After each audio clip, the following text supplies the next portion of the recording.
Good. इसका इसका मतलब तो ये हुआ ना कि ईस्ट्रोजेनाइजेशन के जो सिम्टम्स हैं वो डिपेंड करते हैं ड्यूरेशन ऑफ मेनोपॉज पे। यस जितना ऑफ कोर्स, हाइपोएस्ट्रोजेनिज्म, बिल्कुल जाहिर बात है।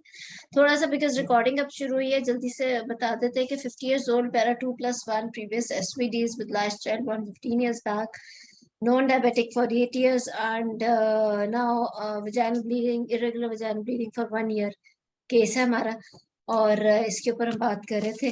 सो यस, सो ठीक है, इस पे हमने हिस्ट्री एग्जामिनेशन पहले पिछली रिकॉर्डिंग में कर लिया हुआ है। सो किसी और ने कोई चीज ऐड करनी है हिस्ट्री एग्जामिनेशन में? मैम 60 इयर्स के अंदर तो मोस्टली ये होता है कि पेरिफेरी में जो टेस्टोस्टेरोन होता है वो एस्ट्रोजन में कन्वर्ट हो रहा होता है, तो पेशेंट के वो टिपिकल साइन सिम्टम एट्रोफी वाले तो बहुत कम नहीं होते, जैसे 70 इयर्स 80 इयर्स में बहुत ज्यादा एट्रोफिक होता है। नहीं, एट्रोफिक पता लगना शुरू हो जाता है 60 years old में तो आ जाती है, इतना ईस्ट्रोजन नहीं बनता पेरिफेरल उससे।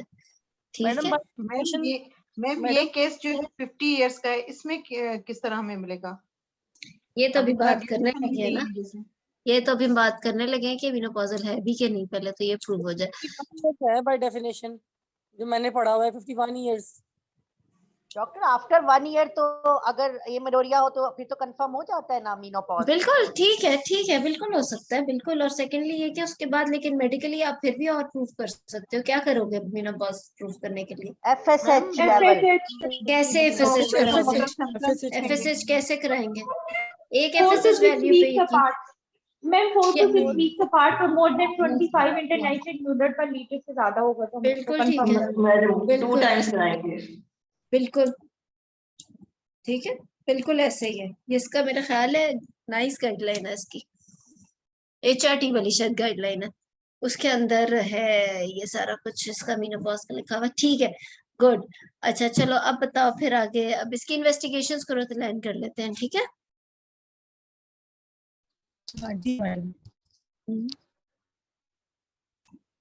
अच्छा मैडम, इसकी इन्वेस्टिगेशन जो according to her risk factor, like she is obese, she is 28 kilogram per meter square BMI, and she is non-diabetic for 8 years. So there are two risk factors in her history. So I will go for the hysteroscopic guided biopsy to see as it is gold standard.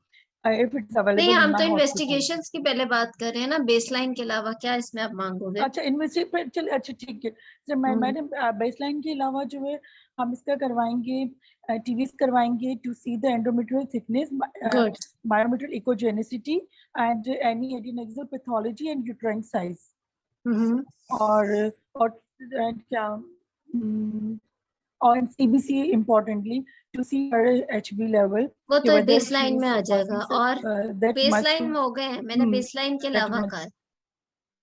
अच्छा TVS के अलावा madam फिर ECG and chest xray for workup नहीं ठीक है, वो तो आप आगे। चेस्ट एक्सरे का हमने क्या करना है यार, छोड़ो इन बातों को, असल बात करनी है। देखो मैंने कहा बेसलाइन के अलावा, बेसलाइन हम सबको पता है क्या क्या, उसके अलावा इसमें क्या मांगोगे? शी इज डायबिटिक, डायबिटीज से रिलेटेड मांगोगे, क्रॉनिक डायबिटीज की। शी इज TVS आपने मांग लिया, ब्लीडिंग के साथ वो आई है, ब्लीडिंग में और क्या इंपॉर्टेंट है? पैप स्मेयर की रिपोर्ट, ठीक है ना? उसके अलावा इसके अंदर जी, और उसके अलावा इसमें वो तो शुगर की आप रिपोर्टें मांगोगे, फिर आप HbA1c मांग लो, अगर एडमिटेड है तो उसके लेवल्स डिफरेंशिएट मांग लो, या इफ नॉट तो आप वो, लेकिन डायबिटीज से रिलेटेड में फिर आप RFTs, इसकी ECG और फंडोस्कोपी भी मांगोगे, ठीक है ना? और उसके अलावा आप उसका TBS और पैप स्मेयर ये करा लोगे, और क्या जाएंगे थायराइड वगैरह, RFTs, RFTs, yes you can get thyroid done. मेरे माइंड में बिल्कुल यही बात है, थायराइड भी मांगोगे, और आप किसी ने और बड़ी अच्छी बात की है LFTs and RFTs। सबसे पहले ये भी आप उसका देखो, हमारा डायग्नोसिस बड़ा डिफर करता है बहुत सारी चीजों में। अगर तो ये मेनोपॉजल है, हमारी एंडोमेट्रियल थिकनेस की रेंज बदल जाएगी।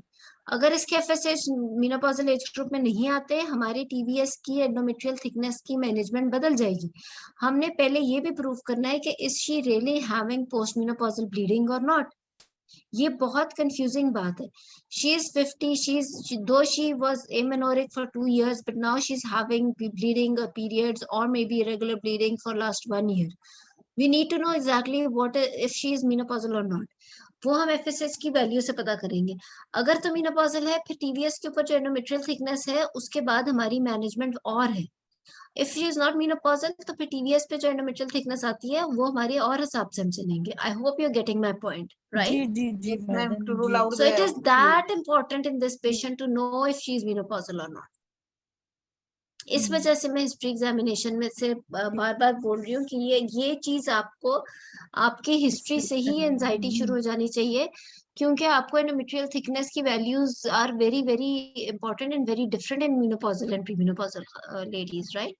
सो ये आपने हिस्ट्री कैसे करना मैम एक क्वेश्चन है, है? एक ही इसमें चलो एक से ही कर लो, क्योंकि अब हम ये तो नहीं ना कि उसे 2 महीने तक डिले ही कर दो उसको. मैम एक क्वेश्चन है मेरा कि लाइक अब this patient is 50 or 51 years old and she is having no bleeding amenorrhea from 2 years and like अगर अब 1 year के बाद हम कह देते हैं कि मेनोपॉज हो गया है ना. Yes. और दूसरी बात ये है कि लाइक जिस तरह वो जो सीरम FSH वाली बात है वो तो ज्यादा उन पेशेंट्स में की जाती है जिसमें हम प्री मैच्योर मेनोपॉज सस्पेक्ट कर रहे होते हैं. लेकिन अगर patient is at the age of menopause and she is having those symptoms as well and patients जो है उसका एमेनोरिया भी 1-2 साल से चल रहा है, तो फिर वो कंफर्म मेनोपॉज है नहीं, फिर उसमें FSH का क्या इतना रोल होगा? सिर्फ हिस्ट्री पे आप प्रूव नहीं करोगे, क्योंकि बहुत सारी कंडीशंस हो सकती है.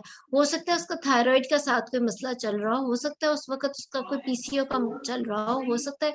There can be many reason. सिर्फ history can not be 100% thing to declare anything. ठीक है ना?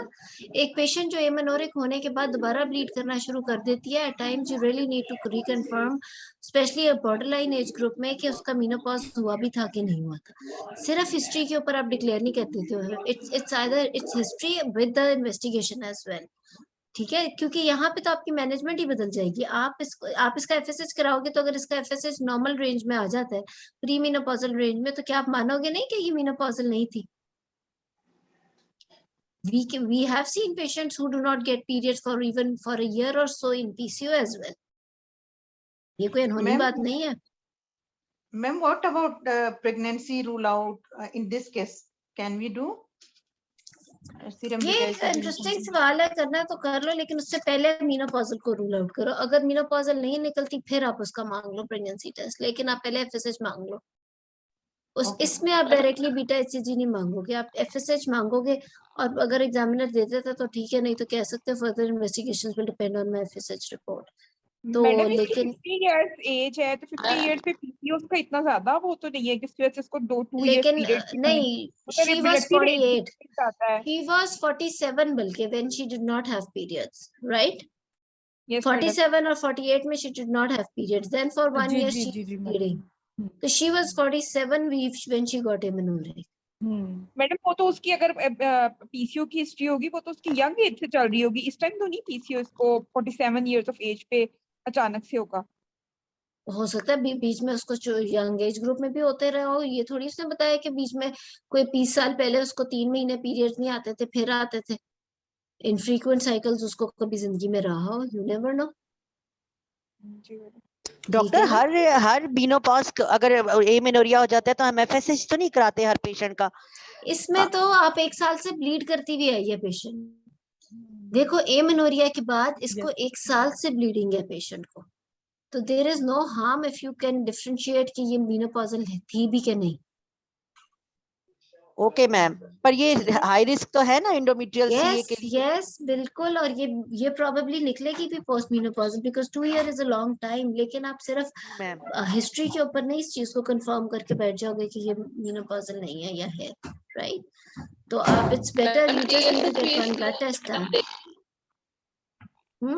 मैम TSH का सिम्टम देख के मतलब सिम्प्टोमेटिक होगी तो TSH कराएंगे. नहीं, अदरवाइज भी करा सकते हो. Irregular bleeding itself at this age group is an indication to get the thyroid function test done.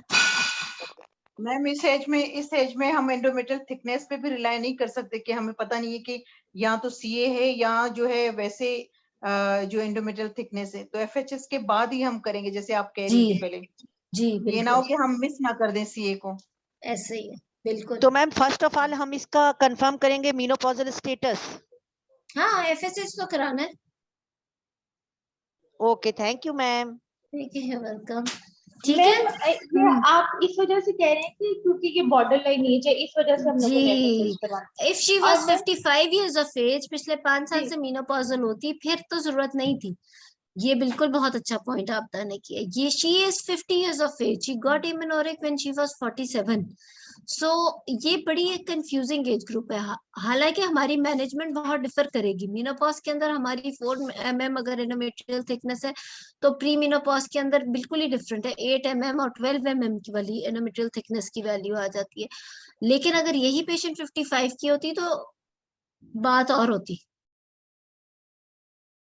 Ma'am इस एग्जाम में तो हमारे पास जो लिखा होगा तो हम उसी को करेक्ट कंसीडर करेंगे ना, क्योंकि मैम नॉर्मली वार्ड्स में ये होता है कि मैंने अक्सर पेशेंट देखे जब उनका आईडी कार्ड देखते थे ना, तो वो नहीं, वो चीज नॉर्मली नहीं है। देखो 50 ये प्लस। तो बात ही नहीं है। हाँ इट्स नॉट अबाउट हाँ सीइंग जी द आईडी कार्ड और एनीथिंग। पेशेंट की असल एज निकालना बिल्कुल मुश्किल काम नहीं है। आप उससे उसके बड़े बच्चे की एज पूछो, उससे 1-2 साल आगे करके कर लो। इतने साल इसकी अगर शादी को है तो ज्यादा से ज्यादा 20 साल की होगी या 14 साल की हो, आप बड़े इजीली उसकी एज पे पहुंच सकते हो।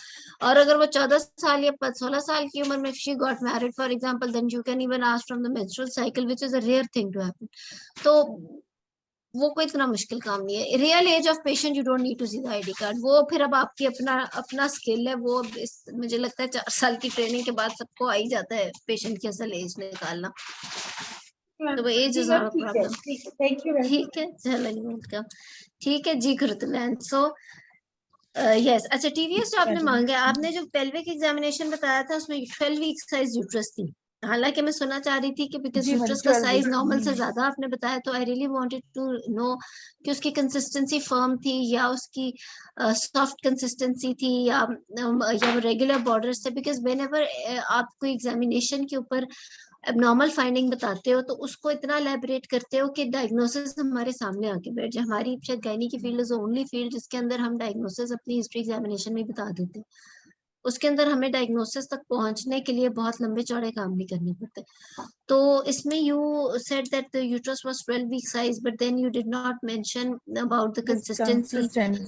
Yes, about the borders, about the surface and all those things ना, जिससे कि मैं differentiate करती कि why is it actually 12 week size. So इसी तरह जब आपने TVS मांगा, do not ask just TVS of any ordinary patient. Ask specifically about this patient considering the 12 week size uterus in your mind, कि आप उनसे starting from the endometrium, endometrial thickness, regularity, any growth in the endometrium, blood supply of the endometrium, Doppler जिसमें आ जाएगा, and then endometrial myometrial echo texture, and then myometrial abnormality, any mass in the myometrium or any other mass in the uterus, और फिर आप उसके डिनेक्सा पे जाओगे। सो इतना ज्यादा आपने स्पेसिफिक तरीके से अल्ट्रासाउंड पेल्विस मांगना है। ठीक है, तो ये चीजें, बाकी ईसीजी एक्सरे का हमारा कोई लेना देना नहीं है। ईसीजी आप डायबिटीज की वजह से वो कर सकते हो। ठीक है, सो ये और किसी ने कुछ ऐड करना है इन्वेस्टिगेशंस में? मैम इसके अंदर एलएफटी, आरएफटी, डायबिटिक है, फंडोस्कोपी, ईसीजी ये और बात इसके हो अलावा गई है। एफएसएच। हाँ, मेरा ख्याल है अब तो ऑफलाइन होगी थी इस टाइम पे। ठीक है, सॉरी मैम। ठीक है, कोई बात नहीं। ठीक है, गुड, अच्छी बात है। कोई भी एस्पेक्ट मिस नहीं होना चाहिए ना।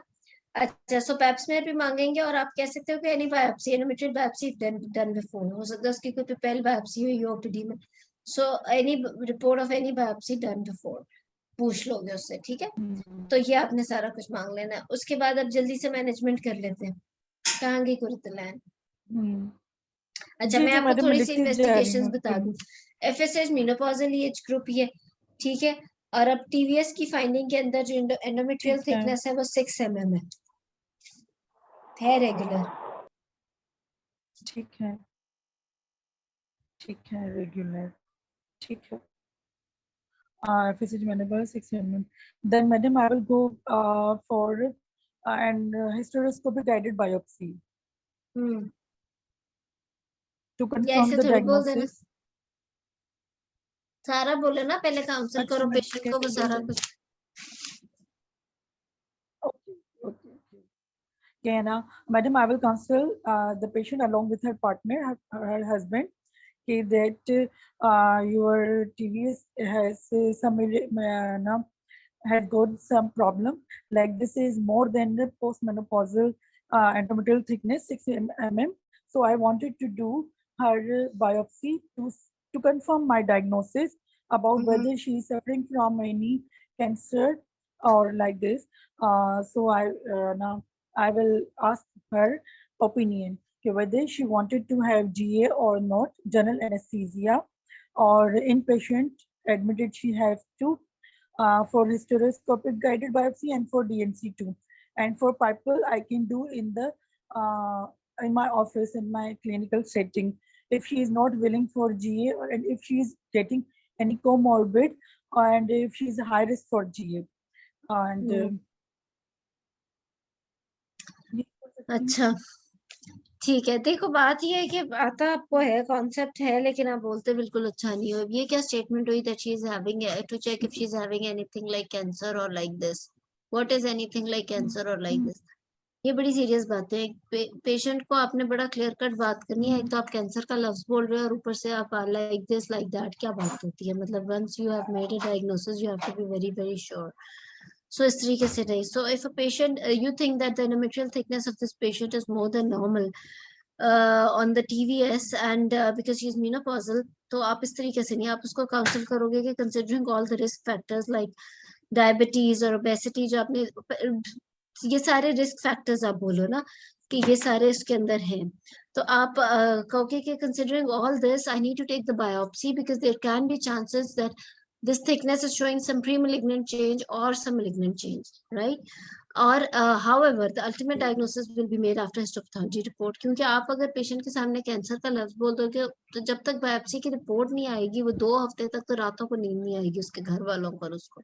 So you have to be very very careful while counseling the patient. Number 1. Number 2 ये कि अब जब आप उसको ऑप्शन दे रहे हो for the biopsy, don't say that whether she wants G or not. It's not her choice. ये आपका ऑप्शन इससे सिलेक्ट नहीं हो रहा कि पेशेंट की चॉइस ऑफ गेटिंग GA है कि नहीं।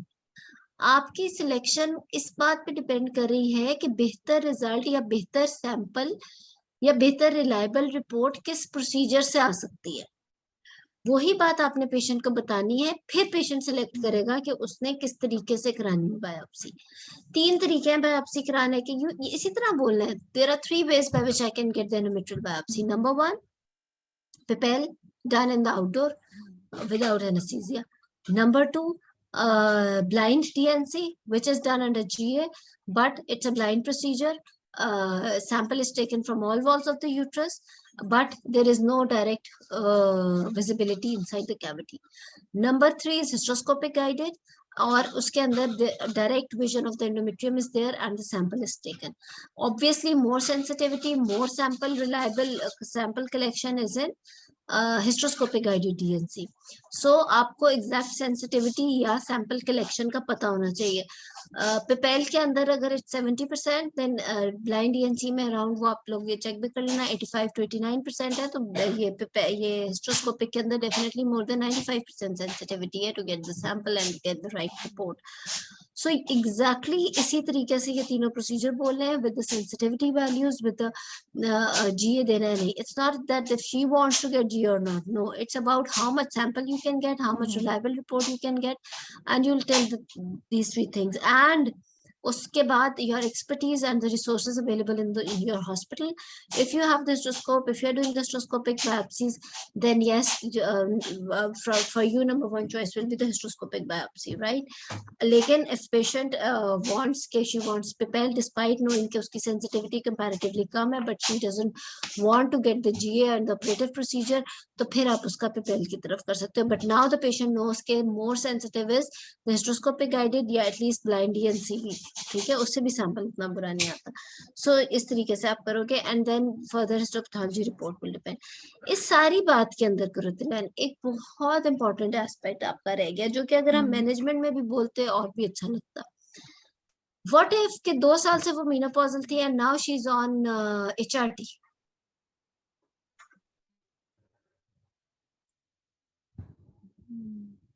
ठीक है ना, फिर तो HRT के अंदर आपकी फिर मैनेजमेंट बदल जाती है. वो फिर एक नया ही चैप्टर होता है कि वो आप वैसे शॉर्ट केसेस में तो आई थिंक वो अपनी लाइन से हट के कोई क्वेश्चन उस तरीके से नहीं करेंगे, वरना अगर लॉन्ग केस हो या शायद शॉर्ट केस में भी बना सकते हैं सिनेरियो कि patient is on HRT and now she is with the post menopausal bleeding. उसके अंदर फिर बात और हो जाती है कि सीक्वेंशियल एचआरटी है या फिर उसको कंटिन्यूस एचआरटी है। सीक्वेंशियल है तो उसके अंदर मोर देन 2 इयर्स की ब्लीडिंग है या नहीं, अगर है कंबाइंड है तो उसके अंदर फिर आपने क्या करना है, सैंपल किस तरह लेना है। अगर यही पेशेंट होती पोस्ट मेनोपॉजल ब्लीडिंग के साथ एचआरटी नहीं ले रही है पेशेंट, राइट, और इसकी एंडोमेट्रियल थिकनेस आती लेस देन 4 mm, तो क्या करते? Madam Nothing to do, madam. Counselling के ना तब भी बायोप्सी लेंगे। काउंसलिंग अबाउट के भाई योर एंडोमेट्रियल एक मिनट जरा सोचो, मैं आ रही हूँ एक इज सेकंड। नॉर्मल, सो तब भी बायोप्सी लेंगे। अगर persistent bleeding होगी तो नहीं लेंगे, नहीं तो एंडोमेट्रियल नहीं। थिकनेस इज criteria लेस है देन ना 4 for mm है। biopsy. If the patient is taking हाँ HRT persistent bleeding and होगी, there is bleeding then and ultrasound shows endometrial thickness more than 8 mm, तो हम biopsy लेंगे.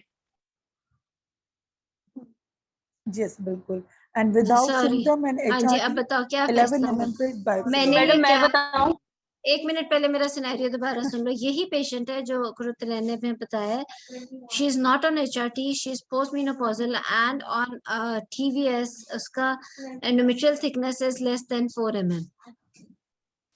Madam अगर less than 4 mm है, कोई एचआरटी नहीं ले रही और पोस्ट मेनोपॉजल ब्लीडिंग के साथ आई है, तो फिर उसको हम रीअश्योर करा देंगे कि ये मोस्ट लाइकली एंडोमेट्रियल थिकनेस तुम्हारी ठीक है और ये एट्रोफिक चेंजेस जो अंदर आ रही हैं उसकी वजह से है, तो हम कुछ नहीं करेंगे, उसकी कोई रेगुलरिटी भी तो बायोप्सी चेक वगैरह करेंगे नहीं कि लेंगे। रेगुलर है या इरेगुलर। नहीं मैडम लेंगे बायोप्सी, लेंगे। मैम पोस्ट मेनोपॉजल ब्लीडिंग तो अगर एक अलार्मिंग होता है साइन है. तो हम बायोप्सी लेंगे क्योंकि एट्रोफिक एंडोमेट्रियम भी तो can lead to CM. Cancer जो है वो बैकग्राउंड ऑफ द एंडोमेट्रियल जो हाई रिस्क होते हैं उनमें तो एंडोमेट्रियल एट्रोफी में भी हो जाता है yes endometrial yes, cancer. I agree with her. Madam according to guidelines हम बायोप्सी ही लेंगे लेस देन 4 mm की। हम पेशेंट को रीश्योर मैम करेंगे। हाँ जी, रीश्योर कराएंगे नहीं मैडम। डॉक्टर। 4 mm थिकनेस उसकी बिल्कुल ठीक है, इसमें बायोप्सी लेने की Less कोई than जरूरत 4 नहीं। अभी आप mm है। बताएं, मैं ठीक कह रही हूँ। एंडोमेट्रियम अगर उसकी रेगुलरिटी पे भी डिपेंड करेगा। अगर रिकरेंट पोस्ट मेनोपॉजल ब्लीडिंग हो और लेस देन 4 mm हो तो हम पेपल करते हैं, बिकॉज वो recurrent persistent post menopausal bleeding हो रही है इस पेशेंट में। रिकरेंट नहीं कहा मैडम ने, तो यही कहा है कि वो ब्लीडिंग तो एक एपिसोड तो नहीं है, वो तो हो रही है उसको पेशेंट को। लेकिन अगर ये एंडोमेट्रियम थिन है तो उसमें भी एंडोमेट्रियल सीए के चांसेस है और वो जो है वो उसमें फिर हम aggressive regularity one check है। करते हैं कि सॉरी, रेगुलर मेरा है ना या कंप्यूटर इरेगुलर। रीस्टार्ट होने लग गया था तो मैं वापस आ गई बिकॉज ये क्वेश्चन बड़ा इंपॉर्टेंट था। If she is the same patient, less than 4 mm endometrial thickness, she is not on HRT and she is post menopausal, तो क्या करेंगे? मैम हम ये भी तो चेक करेंगे ना कि वो रेगुलर है या इरेगुलर, क्योंकि एंडोमेट्रियल एट्रोफी के बैकग्राउंड में भी तो एंडोमेट्रियल सीए हो सकता है। Ma'am is she having persistent मैंने वो करेंगे क्या? एंडोमेट्रियल उसका मैडम रेगुलरिटी भी तो चेक 4 करेंगे mm ना है कि मैडम, रेगुलर कट है या ऑफ जो है इरेगुलर ना एंडोमेट्रियम। पोस्ट मेनोपॉजल करेंगे में अगर कोई बायोप्सी। एचआरटी नहीं Less ले than रही तो four- उसका cut off less 4 than mm है। मेनोपॉजल अगर के 4 अंदर mm 4 से कम mm है और तो फिर मोर नहीं है। लेंगे। मैम हाँ, ये कौन बोल रहा प्रोजेस्टेरॉन है? का ट्रायल देंगे मैम, प्रोजेस्टेरॉन का ट्रायल। मैम फिर भी करेंगे क्योंकि टाइप 2 एंडोमेट्रियल सीए जो होता है उसमें एट्रोफिक एंडोमेट्रियम आता है। यस ठीक है, यस, ठीक है। Endometrial CA in the background of endometrial atrophy. देखो सारा कुछ बिल्कुल ठीक है, मैडम अपना एंडोमेट्रियल की थिकनेस की गाइडलाइंस में यही एक मेंशन है। वापस क्या मेंशन्ड है? मैम लेस देन 4 mm पे उन्होंने पेशेंट को रीअश्योरेंस का कहा हुआ है बेसिकली गाइडलाइंस के। बिल्कुल, गाइडलाइन तो यही कहती है। हाँ जी उन्होंने मैडम, कहा 4 risk mm factors cut off. Rule out करें, लेकिन उसमें उन्होंने ये भी कहा है कि रिस्क फैक्टर्स रूल आउट करें। अगर वो डायबिटिक है या अगर उसके अंदर और रिस्क फैक्टर्स हैं 3-4 उन्होंने लिखे हुए, तो फिर आप उसको बायोप्सी के लिए कंसिडर कर सकते हो। लेकिन initially you can reassure her you do not need to do the biopsy. अगर she comes again with the bleeding with less than 4 mm endometrial thickness, second episode में फिर आप उसकी बायोप्सी करोगे। इस पेशेंट में इसलिए बायोप्सी बन रही है क्योंकि डायबिटिक है, इसके रिस्क फैक्टर्स हैं 1 साल पहले ही हो चुके हैं उसको, यानी रिकरेंस ऑफ ब्लीडिंग इतनी ज्यादा हो चुकी है कि आप उसके अंदर बायोप्सी कर सकते हो। ठीक है, नॉर्मली ये जो भी जिन्होंने कहा है, क्योंकि अभी मैं मोबाइल से ले रही हूँ तो मुझे आप लोगों के नाम नजर नहीं आ रहे, तो जिन्होंने ये कहा है कि 4 mm एंड लेस के अंदर नहीं लेनी, she is right, but yes लेकिन जिसके अंदर रिस्क फैक्टर्स हैं या जिसके अंदर recurrence of the post menopausal bleeding है, उसके अंदर फिर हम बायोप्सी लेंगे, ठीक है। मैडम लेकिन ट्रायल पहले मेडिसिन का देंगे ना, जिसको रिस्पेक्ट देंगे, अगर विद मेडिसिन दोबारा उसको ब्लीडिंग होती है? नहीं, आप उसको मेडिसिन ना भी दो, आप उसका देख लो कि आपने वो चीज इतना वो नहीं है। अगर आप उसका देखो, एक एपिसोड हुई है वजाइनल स्पॉटिंग की, you can reassure her after of course ruling out pap smear, vagina, vulva and all, you can reassure her. You do not need to start off her with the medicine. आप उसकी reassurance के बाद उसको continuous follow up पे रख सकते हो। अगर वो फिर दोबारा सेकेंड एपिसोड के साथ आई है तो आप उसकी बायोप्सी ले सकते हो, ठीक है।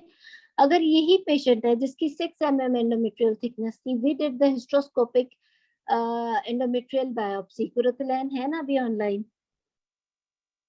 हेलो जी मैडम, जी हाँ जी जी मैडम, अच्छा मैं हूँ, जी जी मैडम। अच्छा, so she is 6 mm endometrial thickness है, C पेशेंट की hysteroscopic endometrial biopsy आपने ले ली, it comes out to be normal, फिर क्या करोगे? Not to be normal. Then madam, I want to see ये the सारी अच्छा चीजें टाइमिंग चार के चार बिल्कुल लोग नॉर्मल है। बैठ के डिस्कस Then किया मैडम इसको करो। इसको प्रोजेस्टेरोन। एग्जाम में यही सिनेरियोज आ रहे हैं। ये सिंपल पोस्ट मेनोपॉजल ब्लीडिंग का केस नहीं होना कि जी 6 mm थिकनेस थी, आपने बायोप्सी की, टीएलएच या हिस्टेरेक्टमी, बीएसओ की और घर चले गए। सिनेरियोज इस किस्म के ही होंगे, it's not going to be that simple. ठीक ठीक। Madam, then I will give her this trial of progesterone, 1 into TDS 5 mg करके for 3 months, and will again test her and ask for the symptoms whether she is improved or not. Madam अगर अच्छा why not transamine or post on post? मैं why not transamine and post on post? Endometrial thickness is 6 millimeter, means कि ज्यादा है, hyperplasia है ना, that's why. देखो normally तो हाइपरप्लेजिया विद एटीपीया या विदाउट एटीपीया फिर उस पे डिपेंड करेगा ना हमारी। There is no endometrial hyperplasia. मैं कह रही हूं रिपोर्ट नॉर्मल आई है। नॉर्मल एट्रोपिक वेजाइनाइटिस अगर हो सकता है। मैडम कुछ नहीं करना है, ट्रॉफिक वेजाइनाइटिस अच्छा है, नॉर्मल, then मैडम फिर then मैडम reassure, कुछ नहीं करना मैडम, रीश्योर कराएंगे patient. then reassure, comes again with reassure. reassure, do nothing if she comes again with bleeding, तो आप उसको दोबारा से उसकी बायोप्सी प्लान करो। और अगर फिर बायोप्सी नॉर्मल आएगी, इस दफा biopsy you will plan her colonoscopy, हर वो सारा कुछ ना, कि कहीं उसका रेक्टम या एनल उससे ना ब्लीडिंग आ रही हो।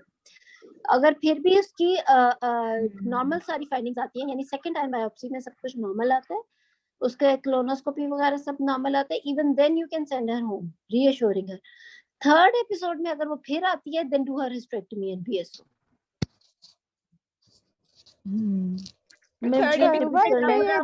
ये नहीं फर्क पड़ता कि पेपल चाहिए हिस्टेरोस्कोपिक हुई है। मैम ये रिपीट कर लें प्लीज। हाँ डॉक्टर मैडम बहुत अच्छी समझ आई। Hysteroscopic biopsy is definitely better. आपने हिस्टेरोस्कोपिक बायोप्सी ही देखो, फ्रैंकली मैं आपको बताऊं, अगर प्रैक्टिकली आप पूछो, आई होप कि आप लोगों को आवाज मेरी सारों को ठीक आ रही है, क्योंकि मैं फोन से कर रही हूँ, मेरे ना वो कंप्यूटर का हो गया मसला, तो वो आवाज आ रही है सबको क्लियर? Yes ma'am. जी मैम आ रही है। आ रही। अच्छा, सो प्रैक्टिकली अगर आप मेरे से पूछो तो जो थिकन्ड एंडोमेट्रियम होती है ना, which is more than normal, उसके अंदर पिपेल में भी सैंपल बड़ा अच्छा आ जाता है, क्योंकि वो पिपेल में सक्शन वाली चीज होती है, sample is endometrium is already thickened, उसमें डेड सेल्स, वो जो ओवरग्रोन सेल्स होते हैं, वो बड़े आराम से उसके अंदर पिपेल के अंदर भी आ जाते हैं। लेकिन जहाँ पे आप पोस्ट मेनोपॉजल बात कर रहे हो, डेफिनेटली यस, उसके अंदर आपकी hysteroscopic hysteroscopic biopsy is definitely more reliable. अगर एक दफा पेशेंट आई है, जैसे कि हमने भी बात की, 6 mm उसकी एंडोमेट्रियल थिकनेस आई, हमने उसका ये किया एंडोमेट्रियल सैंपलिंग की, if the sample comes out to be normal, no hyperplasia, even we can reassure her, send her back, और उसका 3 months के बाद टीबीएस दोबारा रिपीट करा लेंगे। If she comes again with bleeding, with post another episode of bleeding, तो हम उसकी बायोप्सी विद क्लोनोस्कोपी दोबारा प्लान करेंगे। अगर वो भी नॉर्मल आए, we can reassure again, third time वो आएगी तो आप उसकी हिस्टेरेक्टोमी विद बीएसओ कर दोगे, ठीक है? फिर बायोप्सी कुछ नहीं, फिर बस फिर just do the clearance surgery, right? उसके अलावा मैंने आपको बताया कि in post menopausal patient if she is not on HRT, हमारे पास एंडोमेट्रियल थिकनेस की लिमिट होती है 4 mm एंड मोर, यानी कि 4 mm या इससे ज्यादा। अगर एंडोमेट्रियल थिकनेस है तो वो ज्यादा है, अगर लेस देन 4 mm है तो वो नॉर्मल है। If a patient comes with a postmenopausal bleeding and there is less than 4 mm endometrial thickness, rule out all the risk factors. उसके रिस्क फैक्टर्स रूल आउट करो। There is no focal lesion, बेशक 4 mm से कम endometrial thickness है लेकिन endometrium irregular है या focal lesion है, फिर भी आप उसको उसकी बायोप्सी करोगे। लेकिन अगर उसकी रेगुलर एंडोमेट्रियम है with less than 4 mm endometrial thickness, you can reassure her with the follow right and send her home with follow up. और अगर यही patient more than 4 mm endometrial thickness के साथ आएगी तो आप उसकी बायोप्सी प्लान करोगे। बायोप्सी के 3 तरीके हैं that I have told you, people, blind DNC and hysteroscopic guided DNC. ठीक है, सो ये एक आपका शॉर्ट सा मैंने आपको बता दिया सारा। ठीक है, और इसमें डिस्कशन करो क्योंकि वहाँ वहाँ पेशेंट आएंगे, वहाँ पेशेंट पोस्ट डीएनसी बैठी होगी कि 3 महीने पहले भी मैं पोस्ट मेनोपॉजल ब्लीडिंग के साथ गई थी, मेरी डीएनसी की रिपोर्ट नॉर्मल थी और अब फिर मुझे ब्लीडिंग है। इसी तरह वहाँ ना भी हो तो वहाँ शॉर्ट केसेस में तो हर किस्म का सिनेरियो बन सकता है। तो डॉक्टर आपने फॉलो अप में कहा कि 3 महीने के बाद 3 महीने के बाद आपने कहा अल्ट्रासाउंड कराएंगे, उसको सेंड करना है तो उसको ट्रांसमिशन पोस्टपोन पे या प्रोजेस्टेरोन पे सेंड करेंगे। जो तो देखो ब्लीडिंग कोई कॉन्सिक्वेंस कुछ नहीं हैवी हो रही है या वो स्पॉटिंग का एपिसोड हुआ है ना, तो वो तो आप चलो ट्रांसमिन दे दो, टाइम बिंग के लिए ट्रांसमिन कांस्टेंट 4 दे दो ताकि आप आगे से ऑब्जर्व कर सको कि दोबारा ब्लीडिंग होती है कि नहीं होती। और डॉक्टर वो आपने कहा कि 3 महीने के बाद दोबारा उसका अल्ट्रासाउंड कराओ। अगर वो एसिम्प्टोमेटिक रह रही है, शुरू में ज्यादा थी, अगर थिकनेस शुरू में ज्यादा आई है तो देयर इज नो हार्म कि आप उसकी एक और उसका करा लो scan, but you depend more on the bleeding ना। आप उसको ब्लीडिंग के लिए, ये तो वैसे मैं वैसे प्रैक्टिकली कह रही हूँ कि एक बार थिकनेस ज्यादा है तो it's better if you monitor her 3 months monthly, ताकि ये ना हो कि 6 mm से उल्टा 8 mm ही हो गई हो, which is even more the normal in a post menopausal lady. तो फिर आप और उसका कर सकते हो, इवन अगर वो 6 से 8 हो गई है, इवन एट दैट टाइम आप उसकी तब भी हिस्टेरेक्टमी प्लान कर सकते हो। इट मींस कि बायोप्सी पे हो ना लेकिन हाइपरप्लेसिया का एलिमेंट तो आ रहा है। लेकिन अगर वो 6 mm थी और अब नॉर्मल हो गई है, लेकिन या फिर वो 6 mm ही रही है या but she is not having bleeding, you can reassure her. अगर वो सेकंड एपिसोड ऑफ ब्लीडिंग के साथ आई है तो फिर आप उसको रिपीट बायोप्सी प्लान करोगे विद क्लोनोस्कोपी। डॉक्टर वो क्लोनोस्कोपी के साथ क्यों कर रही हैं? रेक्टल ब्लीडिंग भी तो हो सकती है ना। अच्छा ठीक है। और दूसरा इसमें मुझे ये पूछना है कि एक पेशेंट है जिसको कोई पीएमपी नहीं है, एंडोमेट्रियल थिकनेस उसकी कितने कट ऑफ लेंगे नॉर्मल हो उसमें? अगर किसी की उसमें भी कोई कट ऑफ होगी ना जो पीएमपी के बगैर है, इंसिडेंटल किसी और रीजन की वजह से अल्ट्रासाउंड कराया तो उसमें क्या फिर उसमें कितना कट ऑफ लेवल लेंगे एंडोमेट्रियल थिकनेस का? प्रीमेनोपॉजल में जी ये पोस्ट मेनोपॉजल पेशेंट है। आप पूछना चाह रहे हो कि प्रीमेनोपॉजल में कितनी है? नहीं मैम मैं पोस्ट मेनोपॉजल में पूछ रही हूँ, एसिम्प्टोमेटिक हो पोस्ट मेनोपॉजल पेशेंट हो किसी और रीजन की वजह से अल्ट्रासाउंड कराया। 11 mm है मैडम, 11 mm होती है। 11 mm की बोल रहे हो, पोस्ट बात कर रही है। हाँ जी मैडम, पोस्ट मेनोपॉजल सिम्टम ना हो, कोई एचआरटी ना ले रही हो तो 11 mm होती है इसकी। एचआरटी भी ना ले रही हो, कोई सिम्टम्स भी ना हो और पोस्ट मेनोपॉजल है। मैम अकॉर्डिंग टू गाइडलाइंस अगर एसिम्प्टोमेटिक 11 mm, जी मैम गाइडलाइंस में ये लिखा हुआ है कि 11 mm एसिम्प्टोमेटिक जो होती है वो हमने उसको कुछ भी नहीं करना होता। नहीं डॉक्टर वो पोस्ट मेनोपॉजल है, पोस्ट मेनोपॉजल 11 mm। हाँ जी मैडम, जी पोस्ट मेनोपॉजल में कोई एचआरटी नहीं गाइडलाइंस ले रही, कोई सिम्टम्स नहीं है, कोई ब्लीडिंग नहीं है तो 11 mm है मैम। लेकिन 11 mm उन्होंने कट ऑफ दिया हुआ है, उस पे सैंपलिंग करनी है आपने। अगर एक्सीडेंटल फाइंडिंग आ गई, आपने स्कैन करवाया है 11 से ज्यादा 11 mm आ गया तो आपने एसिम्प्टोमेटिक है पेशेंट तो आपने करनी है बायोप्सी।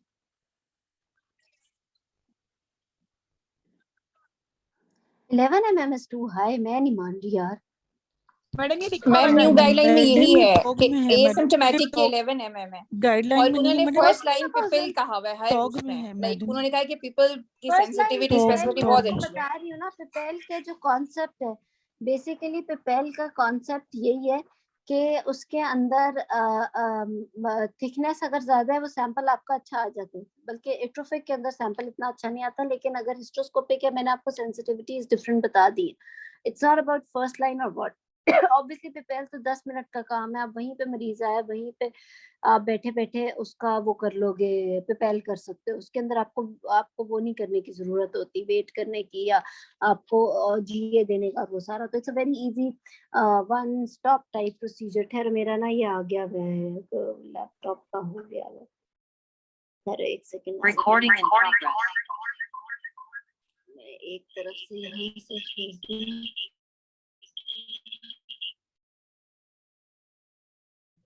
ये कौन सी गाइडलाइन है? काइंडली पेज शेयर करें।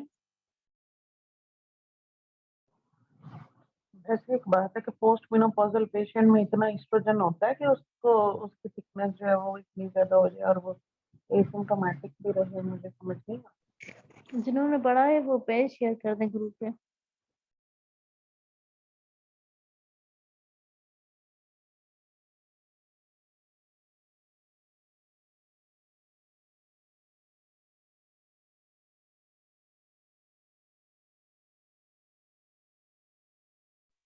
डॉक्टर रूबा अनम्यूट कर लें। अच्छा सॉरी, मैं तो ये कह रही हूँ कहाँ गए सारे। हाँ अच्छा, अब आवाज आ रही है। थैंक यू इमरान भाई। मेरे अच्छा, ये 11 mm बिल्कुल थिकनेस नहीं है यार इसकी, प्लीज इतना बड़ा गलती ना करो पोस्ट मेनोपॉजल में।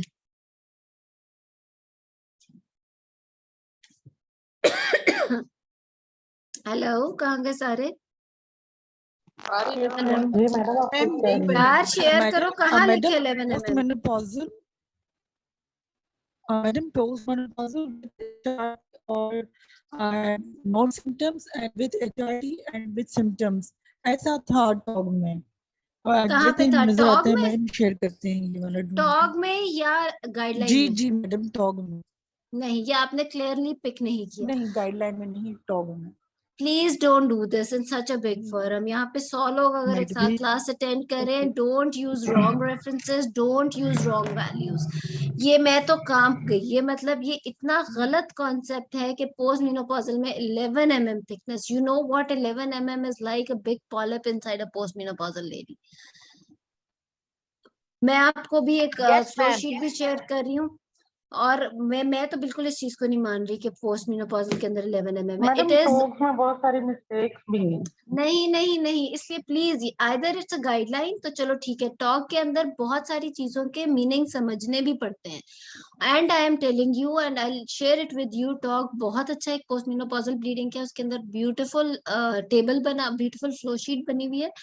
एंड पोस्ट मेनोपॉजल में मैंने बार बार इस लेक्चर में रिपीट किया है, 4 mm is the endometrial thickness, less than 4 mm is normal, 4 mm and more is not normal in post menopause. ठीक है, ये इतनी बड़ी बात कर दी कि मैं तो कांप गई। मैंने कहा मैंने क्लास खत्म नहीं गाइडलाइन में भी करनी। था 4 mm लिखा हुआ। था नहीं, था नहीं, नहीं नहीं नहीं था। There is no guideline on meno. कौन सी गाइडलाइन है मदिया? मुझे मदिया गाइडलाइन का नाम बता दो, कहाँ है गाइडलाइन?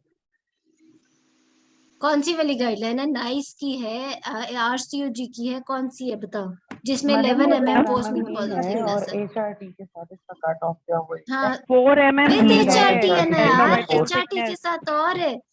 प्लीज अब अपना कॉन्सेप्ट क्लियर कर लो। Endometrial thickness in post menopausal is 4 mm, less than 4 mm. There is a difference when I say less than 4 mm and 4 mm and more. 4 mm and more is abnormal, less than 4 mm is normal. ये please अपना concept clear करो, फिर मैं class and करूंगी। तो doctor There is HRT के साथ मुझे 11 बता mm दें, पे हार्ट details अटैक बता हो दें। जाएगा मुझे। मैम मैम इसके HRT के DD साथ इसी मुझे केस बता के दें। मैम इसी केस के DDs में ये इसमें फर्स्ट हम क्या एंडोमेट्रियल CA रखेंगे या एंडोमेट्रियल हाइपरप्लेजिया? एंडोमेट्रियल हाइपरप्लेजिया रख सकते हो। और इसके मैम बाद मैंने मैम आपको व्हाट्सएप किया है, मैम प्लीज अपना व्हाट्सएप चेक करें। मैम प्लीज आप अपना व्हाट्सएप चेक करें। क्या है व्हाट्सएप में? Do not give reference, these are wrong references. ये कौन सी COGC clinical practice guideline number 249, ये कौन सी गाइडलाइन है यार? ये किस किस्म का रेफरेंस है? प्लीज ये कोई रेफरेंसेस नहीं है। रेफरेंस आप दो नाइस गाइडलाइन का, एक अच्छे टॉग आर्टिकल का। टॉग आर्टिकल में गलत इतनी इंफॉर्मेशन किसी में भी नहीं है। TOG articles are good, they are at times latest as well, और उसमें बल्कि ज्यादा एलैबोरेटेड होता है even more than guideline. TOG articles मुझे फ्रैंकली शायद गाइडलाइन से ज्यादा पसंद है। नॉट रिलायबिलिटी की मैं मुझे नहीं पता, लेकिन उसमें बहुत ही अच्छे सिनेरियोस दिए होते हैं, बहुत अच्छी एक्सप्लेनेशन दी होती हैं। बट ये क्या शेयर किया है? देखो, किताब को आप शेयर ना करो कि कोई पुरानी जमाने की कोई किताब निकाल के, ये कौन सी गाइडलाइन है? और 2010 की ये गाइडलाइन है, अक्टूबर 2010 की। ये बिल्कुल गलत। अभी तो मैं पढ़ भी नहीं रही कि आपने ये कौन सी, मुझे क्या इसके अंदर लिखा हुआ है। मैं तो गाइडलाइन का नाम देख के डिप्रेशन में जा रही हूँ। लेकिन प्लीज ये चीज अपने लिख लो, दुनिया में कहीं से भी पता कर रिसेंट लो, गाइडलाइन सेंड कर दें, इसकी रिसेंट कहीं से गाइडलाइन भी दुनिया में पता कर लो कि 11 mm endometrial thickness in post menopausal में किसी भी गायनेकोलॉजिस्ट को सुन के हार्ट अटैक हो जाएगा। 11 mm is not a cutoff for this. More than 4 mm and more is abnormal. Less than 4 mm is normal. मैं आपको अभी, मुझे एक जल्दी से फ्लो शीट मिली है, मैं आपको ग्रुप में शेयर कर रही हूँ। बाकी के ग्रुप्स में इमरान भाई भी शेयर कर देंगे। मैडम HRT वाली बात कर रहे थे कि HRT अगर लेती है पेशेंट, वो एक लंबी बात है, वो हम चाहे अगली क्लास में जल्दी से कर HRT लेंगे। के साथ। अच्छा ठीक। वो एक बात बड़ी अच्छी, वो भी Okay. एक लंबी बात है, वो मुझे अगली क्लास से पहले याद कराना। अभी तो ये बहुत Next इंपॉर्टेंट class बात है, में। क्योंकि इसके बगैर तो फेल ही हो जाओगे। ये देखो, एक फ्लो शीट में शेयर कर रही हूँ, it is from a talk article, उसका लिंक भी भेज देती हूँ टॉक आर्टिकल का। अच्छा ठहरो एक सेकेंड, मैम व्हाट्सएप ग्रुप पे भी शेयर करवा दीजिए। व्हाट्सएप ग्रुप में शेयर किया। बाकी ठहरो, मैं एक ग्रुप में शेयर किया, असल में 2-3 हमारे ग्रुप्स बने हैं टेलीग्राम ना। पे भी, व्हाट्सएप पे सब हाँ, लोग नहीं है। ये अगर इमरान भाई इधर हैं, इमरान भाई जरा वो प्लीज आप बाकियों में भी शेयर कर दें। हाँ, मैं ये कर है ना देता हूँ वो। शेयर, मैं कर एंड देता आई हूँ। Am sending the link of the TOG article as well. आप वो टॉक आर्टिकल भी प्लीज पूरा पढ़ लो, it's a beautiful TOG article.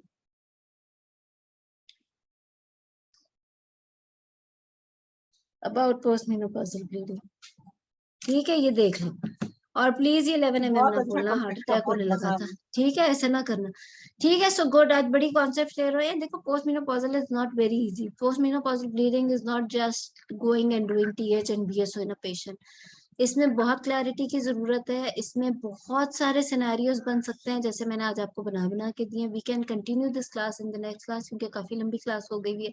तो इंशाल्लाह हम इसको कंटिन्यू भी करेंगे, और फिर हम जो है ना वो करेंगे। ये इमरान भाई सारे ग्रुप्स में शेयर कर रहे हैं, सादिया, तो अभी आपको भी मिल जाएगा। तो डॉक्टर ये 0.4 या उससे अबव तो पोस्ट मेनोपॉजल के लिए जो है वो थिक एंडोमेट्रियम है ना, तो 0.4 इसलिए उनका सेंटीमीटर 0.4 बोलो ना यार, ये वैल्यूज मिलीमीटर। इतनी इंपॉर्टेंट जी है। जी 4 मिलीमीटर या 0.4 सेंटीमीटर, 4 सेंटीमीटर बी जी वेरी वेरी क्लियर। जी 0.4 सेंटीमीटर, नॉट जी 4 0.4 centimetre. Centimetre. Thank doctor you. ये तो पोस्ट मेनोपॉजल वुमेन के लिए तो थिक है ये, इसीलिए तो इसको कट ऑफ रखा है उन्होंने कि इससे ऊपर। तो उन्होंने अब आप लोग 11 mm कहोगे तो मुझे नहीं मैम, हार्ट अटैक नहीं होगा? 11 mm नहीं, 11 mm तो फिर near to reproductive age group ही हो गया। तो मैं मुझे ठीक हार्ट अटैक नहीं हो रहा, शुक्र है कोई मेरे फेवर में भी बोला है। जी मैम, आप तो थैंक हमेशा यू। सही कहती हैं, आपके हम तो हाँ, आपके नहीं फेवर में। हमेशा शायद नहीं कहती, लेकिन आज हार्ट अटैक होने लगा था मुझे।